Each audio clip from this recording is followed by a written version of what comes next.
Alright, good evening guys and welcome back to my channel and welcome to another episode of Night Spur Fishing Adventure guys. Kasama natin Spero Domino and Spero Arvin ngayon guys. Ayan, medyo malayo na rin yung nilakad namin ngayon dahil napaka-low tide. Ayan, hibas na hibas guys. Abante na naman kami sa unahan, dun kami sa may mga batuhan. So while walking to the spot, shoutout muna tayo. Rosana Villahermosa, Phoenix Expert, and Boss Albert Sotel. Shoutout po sa inyo at sa ating mga solid subscribers, silent viewer dyan. Maraming salamat. At sa ating mga bagong subscriber, maraming salamat po sa inyo guys.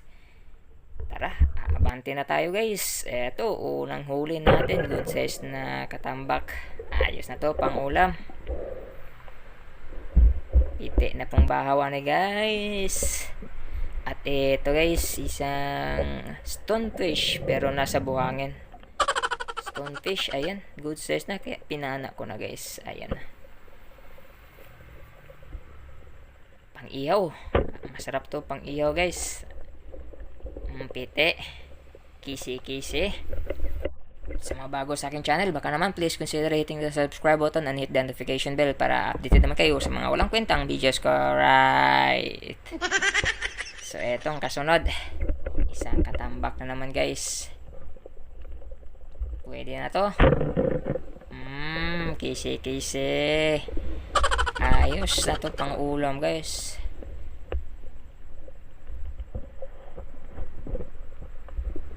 Ayan. Secured na naman.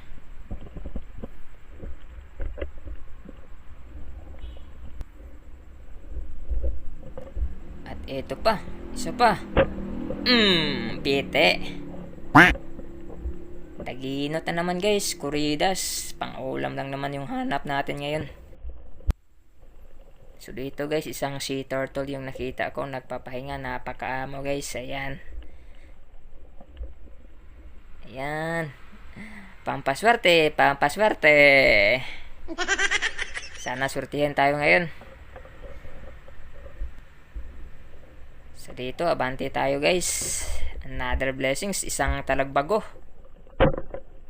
Pite. Kumbate.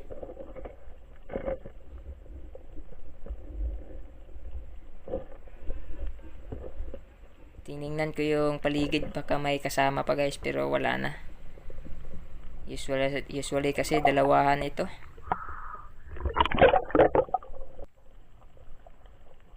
Dito guys ay may nakita kaming isang spero na medyo nahirapan sa pag secure ng kugita guys.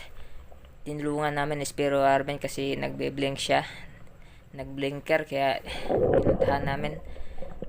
Ilang minuto din bago nakuha yung isang kugita guys, octopus. So ito yung pana niya, naiwan niya, hindi natanggal na yung shop niya, at yung isang octopus nasa butas pa. Tiningan ko, ayan, lumabas na yung ata. Tingnan ko yung kabilang bato guys, baka may butas. Tingnan kung pwede bang pana dito, pero wala, hindi siya nakalusot dito sa kabila. Isang butas lang yung pinapasukan niya, kaya doon namin hinugot yung octopus. Inabot din ng ilang minuto guys bago nakuha. So dito isang surahan. Ayan. Good size guys.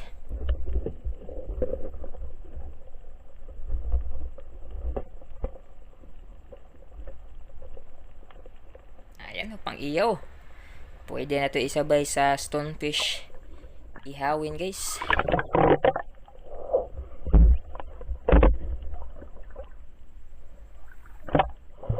Ayos, pang ulam. Dito isang mulmul or parrotfish.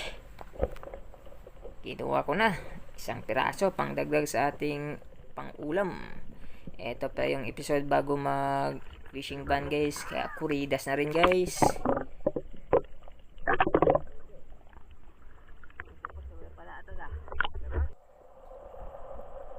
At ito pa isang katambak na naman.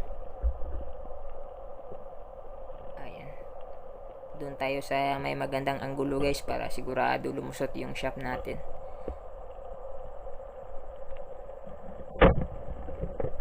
Pite. Ulam.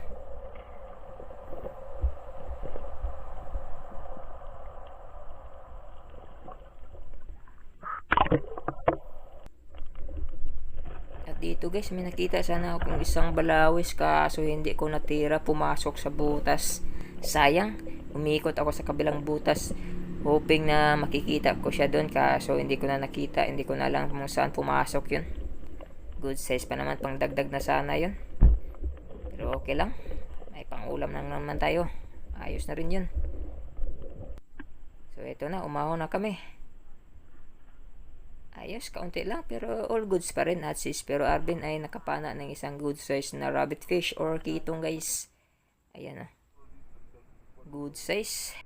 At si Spero Domino naman guys ay nakahuli ng isang good size na octopus. Hindi ko na nabidyohan guys. Akala ko naka-on na yung camera ko pero hindi pala. So ito, pag uwi, ito na yung mga huli ko guys. Ilang peraso lang.